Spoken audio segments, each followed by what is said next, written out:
திருப்பத்தூரில் திக் திக் நிமிடங்கள். ஒரு ஓட்டில் திரு பெரிய கருப்பன் தோல்வியடைந்தது எப்படி? சிவகங்கை மாவட்ட திமுகவின் முகமாக இருந்து வருபவர் திரு பெரிய கருப்பன். மாவட்ட செயலாளர், அமைச்சர் பொறுப்புகளை வைத்தவர். முன்னாள் அமைச்சர் திரு தா கிருஷ்ணனின் ஆதரவாளராக திரு பெரிய கருப்பன் அறியப்பட்டார். திமுகவில் கிளை ஒன்றிய மாவட்ட பொறுப்புகளை வைத்த அவர் 2006ஆம் ஆண்டில் முதல் முறையாக திருப்பத்தூர் தொகுதி சட்டசபை தேர்தலில் போட்டியிட்டார். அவரை எதிர்த்து நின்ற அதிமுக வேட்பாளர் திரு ஒய் கார்த்திகேயனை 17,873 வாக்குகள் வித்தியாசத்தில் தோற்கடித்து முதல் முறையாக எம்எல்ஏ ஆனார். அறநிலையத்துறை அமைச்சராகவும் பொறுப்பு வைத்தார். 2011ஆம் ஆண்டு தேர்தலில் திமுக தோல்வியடைந்து எதிர்க்கட்சி அந்தஸ்தையும் இழந்தது. திமுக சார்பில் குறிப்பிட்ட சிலரே எம்எல்ஏவாக வெற்றி பெற்றனர். அவர்களில் திரு பெரிய கருப்பனும் ஒருவர். அந்த தேர்தலில் தன்னை எதிர்த்து போட்டியிட்ட அதிமுக வேட்பாளர் திரு ராஜகண்ணப்பனை 1584 ஓட்டுகள் வித்தியாசத்தில் தோற்கடித்தார். 2016ஆம் ஆண்டு தேர்தலில் தன்னை எதிர்த்து நின்ற அதிமுக வேட்பாளர் திரு அசோகனை 42,004 ஓட்டுகள் வித்தியாசத்தில் வென்றார். 2021ஆம் ஆண்டு சட்டசபை தேர்தலில் அதிமுக வேட்பாளர் திரு மருது அழகுராஜ் 66,308 வாக்குகள் பெற்றார். அவரை காட்டிலும் 37,374 ஓட்டுகள் கூடுதலாக பெற்று திருப்பத்தூர் தொகுதியில் 4வது முறையாக திரு பெரிய கருப்பன் வெற்றி பெற்றார். இதன் மூலம் 2021-2026 திமுக ஆட்சியில் முதலில் ஊரக உள்ளாட்சித்துறை அமைச்சராக இருந்த அவர் பின்னர் அமைச்சரவை மாற்றத்தால் கூட்டுறவுத்துறை அமைச்சராக பொறுப்பு வைத்தார். இந்த தேர்தலில் 5வது தொடர் வெற்றியை எதிர்நோக்கி மீண்டும் திருப்பத்தூர் தொகுதியில் போட்டியிட்டார். தொகுதியில் நன்கு அறியப்பட்டவர் மற்றும் தனிப்பட்ட செல்வாக்கு போன்ற காரணங்களால் அவர் அதிக ஓட்டுகள் வித்தியாசத்தில் வெற்றி பெறக்கூடிய திமுக வேட்பாளர்களில் ஒருவராகவே கணிக்கப்பட்டு வந்தார். தேர்தல் பணிகளிலும் தீவிரம் காட்டினார்.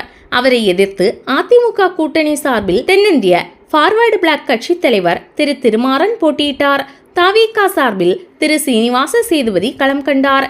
இந்த தொகுதியில் மொத்தம் உள்ள 2,65,474 ஓட்டுகளில் 2,13,739 ஓட்டுகள் பதிவாகி இருந்தன. நேற்று முன்தினம் காரைக்குடி அழகப்பா பொறியியல் கல்லூரியில் ஓட்டுகள் எண்ணப்பட்டன. காலையில் ஓட்டு எண்ணிக்கை தொடங்கியதிலிருந்து திமுக வேட்பாளரான திரு பெரிய கருப்பன் முன்னிலையில் இருந்தார். எனவே எளிதாக வெற்றி பெறுவார் என அக்கட்சியினர் நம்பிக்கையுடன் இருந்தனர். மொத்தம் 27 சுற்றுகளாக எண்ணப்பட்டன.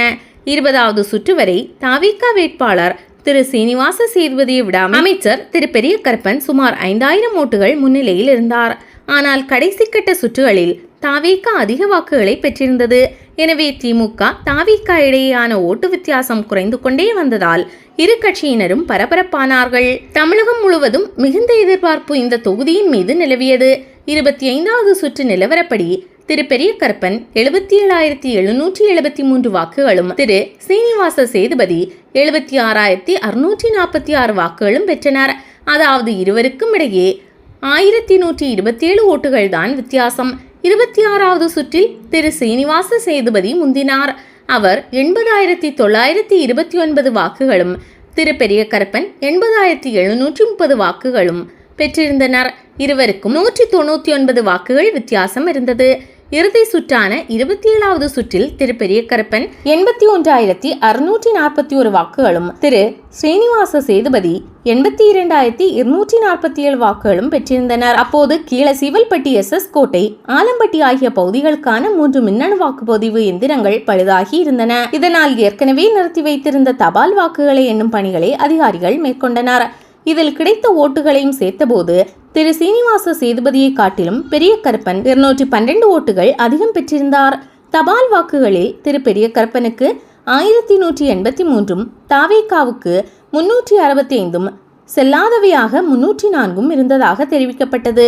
இதற்கிடையே பழுதடைந்த எந்திரங்கள் சரி செய்யப்பட்டு அதிலிருந்த ஓட்டுகளையும் எண்ணிய போது நள்ளிரவாகிவிட்டது. எனவே அடுத்து ஒவ்வொரு நகர்வும் திக் திக் நிமிடங்களாக வாக்கு எண்ணிக்கை மையத்தில் நகர்ந்தன. திமுக வேட்பாளர் திரு பெரிய கருப்பன், தவிக வேட்பாளர் திரு சீனிவாச சேதுபதி ஆகியோர் தங்கள் ஆதரவாளர்களுடன் நின்று உன்னிப்பாக கவனித்துக் கொண்டிருந்தனர். இறுதியாக தவிக வேட்பாளர் திரு சீனிவாச சேதுபதி 83,375 ஓட்டுகளும், திமுக வேட்பாளர் திரு பெரிய கருப்பன் 83,374 ஓட்டுகளும் பெற்றதாகவும் ஒரே ஒரு ஓட்டு வித்தியாசத்தில் திரு பெரியகருப்பன் தோல்வியடைந்ததாகவும் தெரிவிக்கப்பட்டது. இதனை ஏற்க மறுத்த திரு பெரியகருப்பனும் திமுகவினரும் கடைசியாக எண்ணிய 3 வாக்குப்பெட்டிகளில் உள்ள ஓட்டுகளை மீண்டும் எண்ண வேண்டும் என குரல் எழுப்பினார். அதன் பேரில் தேர்தல் அதிகாரிகள் அந்த 3 பெட்டிகளை மீண்டும் எண்ணினர். அப்போதும் இருவர் பெற்ற வாக்குகளில் ஒரு ஓட்டு வித்தியாசத்தில் தமிழக வெற்றிக் கழக வேட்பாளர் முன்னிலை பெற்றது தெரியவந்தது. இதையடுத்து அங்கிருந்த திரு பெரியகருப்பன் ஆதரவாளர்கள் எதிர்ப்பு தெரிவித்தனர். தொடர்ந்து இழுபறி நீடித்தது.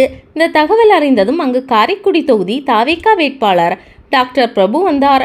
அவரையும் ஆதரவாளர்களையும் வெளியேறும்படி திமுகவினர் வலியுறுத்தினர். இதனால் நள்ளிரவு 1:30 மணி அளவில் அவர்கள் அங்கிருந்து புறப்பட்டு சென்றனர். பின்னர் தாவேகா வேட்பாளர் திரு சீனிவாச சேதுபதி ஒரு ஓட்டு வித்தியாசத்தில் வெற்றி பெற்றதாக அறிவித்து தேர்தல் அதிகாரிகள் சான்றிதழ் வழங்கினார். இதையடுத்து திரு பெரியகருப்பனும் திமுகவினரும் அந்த மைதானத்திலிருந்து வருத்தத்துடன் வெளியேறினர். திரு ஸ்ரீனிவாச சேதுபதியின் வெற்றிக்கு எதிராக கோர்ட்டில் வழக்கு தொடரப்போவதாக திமுகவினர் தெரிவித்துள்ளனர். வெற்றியை தீர்மானித்த வாக்கு எது? சிவகங்கை மாவட்டம் திருப்பத்தூர் தொகுதியை சேர்ந்த ஒருவர் வெளிநாட்டில் வேலை செய்கிறார். தமிழக சட்டசபை தேர்தலையொட்டி விடுமுறை எடுத்துக்கொண்டு சொந்த ஊருக்கு வந்திருந்தார். அவர் திருப்பத்தூர் சட்டசபை தொகுதியில் தனது வாக்கை செலுத்தியுள்ளார். இந்த ஒரு ஓட்டு அங்கு வெற்றியை தீர்மானித்து இருக்கலாம் என வலைதளங்களில் தகவல்கள் பரவுகின்றன. அதே போல வெளியூரிலிருந்து தேர்தலுக்காக சொந்த ஊருக்கு வந்த வாக்காளர் ஒருவரின் பெயர் சம்பந்தப்பட்ட வாக்குச்சாவடியின் பட்டியலில் இடம்பெறவில்லை. இதனால் அதிமுக நிர்வாகி ஒருவர் இது குறித்து தெரிவித்ததாகவும் அவர் வாக்குச்சாவடிக்கு அவரை அழைத்து சென்று வாக்காளர் பட்டியலை சரிபார்த்துள்ளார். நீண்ட நேரத்திற்கு பிறகு வாக்காளர் பட்டியலில் தன் பெயரை கண்டுபிடித்தார். அதற்குள் வாக்குப்பதிவு நிறைவடையும் நேரம் வந்துவிட்டது. கடைசி கட்ட நிமிடத்தில் தனது வாக்கை செலுத்தினேன். இது என் வாழ்க்கையில் மறக்க முடியாத நிகழ்வு என சமூக வலைதளத்தில் பதிவிட்டு இருந்தார். இந்த வாக்கும் அந்த தொகுதியின் தேர்தல் வெற்றியை நிர்ணயித்ததா எனவும் சமூக வலைதளங்களில் கருத்துக்கள் பரிமாறப்பட்டு வருகின்றன. ஒரு ஓட்டில் வெற்றி. அன்று திரு சிவசாமி, இன்று திரு சீனிவாச சேதுபதி. தமிழகத்தில் திருப்பத்தூர் தொகுதியில் போட்டியிட்ட தாவேகா வேட்பாளர் திரு சீனிவாச சேதுபதி ஒரு வாக்கு வித்தியாசத்தில் வெற்றி பெற்றிருக்கிறார். அவர் 83,375 வாக்குகள் பெற்றார். அவரை எதிர்த்து போட்டியிட்ட அமைச்சர் திரு பெரியகருப்பன் 83,374 வாக்குகள் பெற்று தோல்வியடைந்தார். ஆனால் தமிழகத்திற்கு இது புதிதல்ல. ஏற்கனவே இது போன்ற அதிசய சம்பவம் நடந்திருக்கிறது. கடந்த 1980ஆம் ஆண்டு சட்டசபை தேர்தலில் இளையான்குடி தொகுதியில் போட்டியிட்ட கம்யூனிஸ்ட் வேட்பாளர் 34,437 வாக்குகள் பெற்றார். அவரை எதிர்த்து போட்டியிட்ட திமுகவின் திரு மலைக்கண்ணன் 34,381 வாக்குகள் பெற்று 56 வாக்குகள் வித்தியாசத்தில் தோல்வியடைந்தார். ஆனால் மலைக்கண்ணன் வாக்கு எண்ணிக்கையில் குளறுபடி இருக்கிறது என்று கூறி கோர்ட்டில் வழக்கு தொடர்ந்தார். கோர்ட் உத்தரவுப்படி எண்ணப்பட்ட மறுவாக்கு எண்ணிக்கையில் ஒரு வாக்கு வித்தியாசத்தில் திரு சிவசாமி வெற்றி பெற்றார். அவரை அப்போது எல்லோரும் ஒத்தை ஓட்டு சிவசாமி என்று அழைப்பார்களாம். வரலாற்றில் இடம் பிடித்த நிகழ்வு. ஒரு ஓட்டு என்னதான் செய்துவிடப் போகிறது என பலரும் கருதலாம்.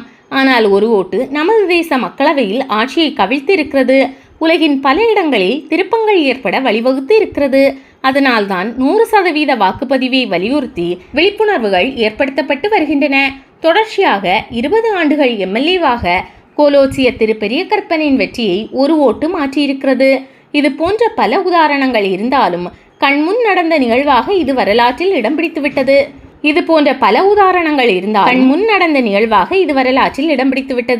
மொத்தத்தில் ஜனநாயகத்தின் வலிமையான ஆயுதம் ஓட்டு என்பதை மக்கள் புரிந்து கொள்ள வேண்டும்.